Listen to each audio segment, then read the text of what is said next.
DK. Sivakumar உள்ளே, சித்தராமையா வெளியே. கர்நாடக முதல்வர் பதவி பவர் டீலிங் கதை. இதோ அதோன்னு பேசப்பட்டுக்கிட்டு இருந்த கர்நாடக முதல்வர் மாற்றம் செய்தி இப்ப உண்மையாகி இருக்கு. சித்தராமையா தனது முதல்வர் பதவியை ராஜினாமா செஞ்சிருக்காரு. டி.கே. சிவகுமார் புதிய முதல்வராக விரைவில் பதவியேற்க இருக்கிறாரு. கர்நாடக முதல்வர் பதவிக்கான இந்த பவர் டீலிங் கதையின் பின்னணியை சற்று சுருக்கமாக பார்ப்போம். கர்நாடகாவில் கடந்த 2023ஆம் ஆண்டு நடந்த சட்டப்பேரவை தேர்தலில் காங்கிரஸ் கட்சி வென்றதை தொடர்ந்து முதல்வர் பதவிக்கு கடும் போட்டா போட்டி ஏற்பட்டுச்சு. மூத்த தலைவர்களான சித்தராமையா, டி.கே. சிவகுமார், ஜி. பரமேஸ்வரா ஆகிய மூவருக்கும் இடையே போட்டி ஏற்பட்டுச்சு. அதுல சித்தராமையா, டி.கே. சிவகுமார் ஆகிய இருவருக்குமே சாதிய பின்புலமும் எம்எல்ஏக்கள் பலமும் சற்று கூடுதலாகவே இருந்தது. இதனால இருவர்ல யாரு முதல்வர்னு டெல்லி மேலிடம் கொஞ்சம் கலங்கியே போச்சு. நீண்ட இழுபறிக்கு அப்புறம் ஒரு வழியா சித்தராமையாவுக்கு முதல்வர் பதவியும் டி.கே. சிவகுமாருக்கு துணை முதல்வர் பதவியும் வழங்கப்பட்டது.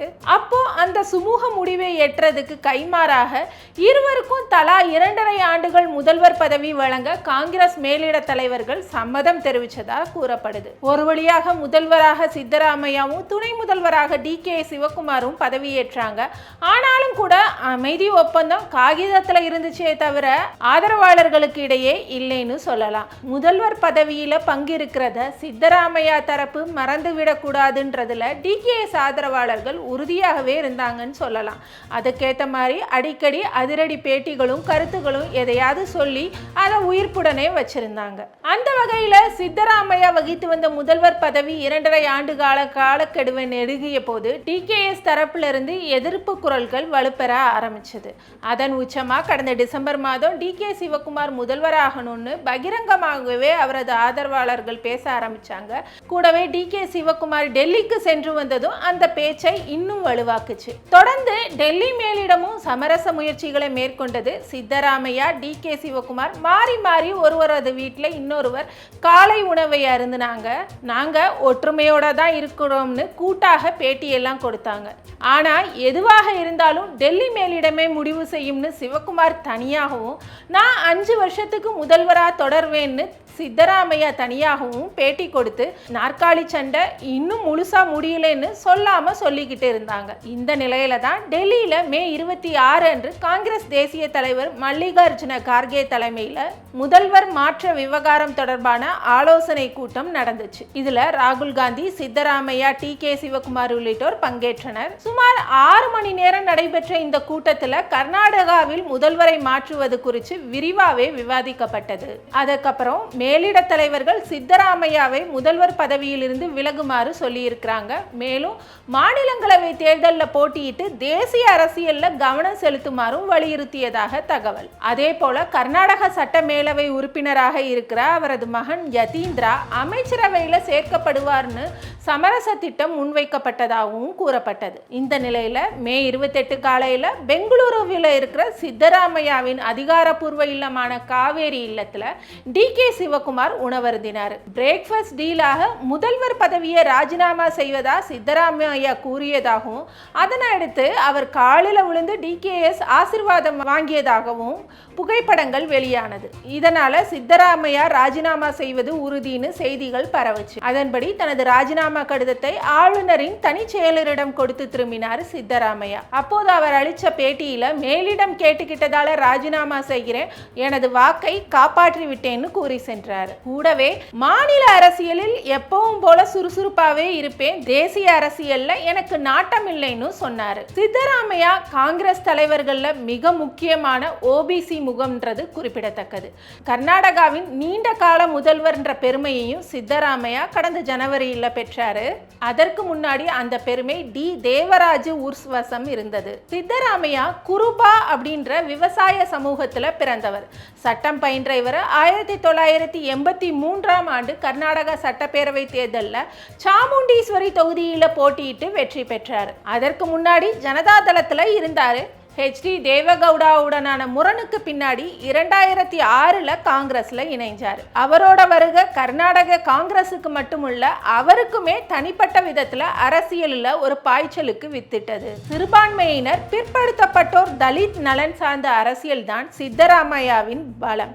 கன்னடத்துல இத அஹிண்டா அரசியல்னு சொல்றாங்க. அவரது அந்த அரசியல் வியூகம் தான் 2023 மீண்டும் காங்கிரசுக்கு கர்நாடகாவில் அரியணையை தந்ததுன்னு சொல்லப்படுது. கர்நாடக தேர்தல் முடிவை ஒக்கலிக லிங்காயத் வாக்குகள் தான் முடிவு செய்யுன்றதை மாற்றி சிறுபான்மையினர், பிற்படுத்தப்பட்டோர், தலித் நலன் சார்ந்த அரசியலை கையில் எடுத்து வெற்றியும் கண்டவர் தான் சித்தராமையா. குறிப்பா வறுமை கோட்டுக்கு கீழே வசிக்கும் மக்களுக்கு மாதந்தோறும் ரேஷனில் 30 கிலோ அரிசி வழங்கும் அன்னபாக்கியா திட்டம், அரசு உதவி பெறும் பள்ளிகள், அங்கன்வாடிகளில் குழந்தைகளுக்கு இலவசமாக பால் வழங்கும் ஷீர் பாக்கியா திட்டம் அவருக்கு மிகப்பெரிய ஆதரவை பெற்றுத்தந்த நலத்திட்டங்களாகும். சமூக நலத்திட்டங்கள் தான் அவர் கட்டி எழுப்பிய அரசியல்.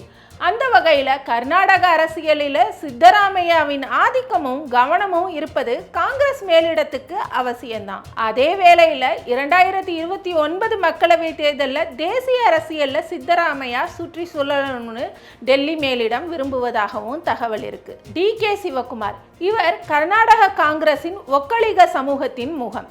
இவர் கனகபுரா தொகுதியில் தொடர்ந்து பலமுறை வெற்றி பெற்றவர். அதனால கனகபுரா பாறைன்ற புனைப்பெயரும் அவருக்கு இருக்கு. அரசியல்ல வெட்டு ஒன்று துண்டு இரண்டு தான் இவருடைய அணுகுமுறை. DK சிவகுமார் 1979 ஆண்டு இந்திய தேசிய மாணவர் சங்கத்தில் இணைந்து தனது அரசியல் பயணத்தை தொடங்கினார். படிப்படியாக உயர்ந்த இவர் 1981 ஆண்டு இளைஞர் காங்கிரசின் மாநில பொதுச் செயலாளராக தேர்ந்தெடுக்கப்பட்டார். முதல்ல 1985 காங்கிரஸ் வேட்பாளராக சாந்தனூர்ல களமிறங்கினாரு.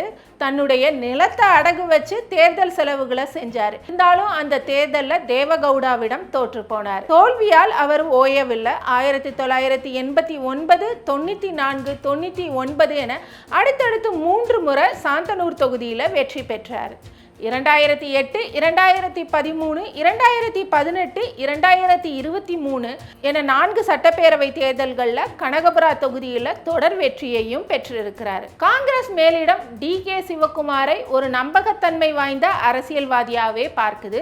பிரச்சனைகளை தீர்ப்பதில் அவரோட உத்திகள் டெல்லி மேலிடத்துக்கு பிடித்தமானவைன்னு சொல்லப்படுது. 2018 கர்நாடகாவில் காங்கிரஸ் மதச்சார்பற்ற ஜனதாதளம் கூட்டணி ஆட்சியை ஒருங்கிணைத்தவர் DK சிவகுமார் தான். முன்னாள் முதல்வர் SM கிருஷ்ணா தான் அவருடைய அரசியல் குருன்னு சொல்றாங்க. இறை நம்பிக்கை சற்று தூக்கலாகவே கொண்டவர் DK சிவகுமார்னு சொல்லப்படுது.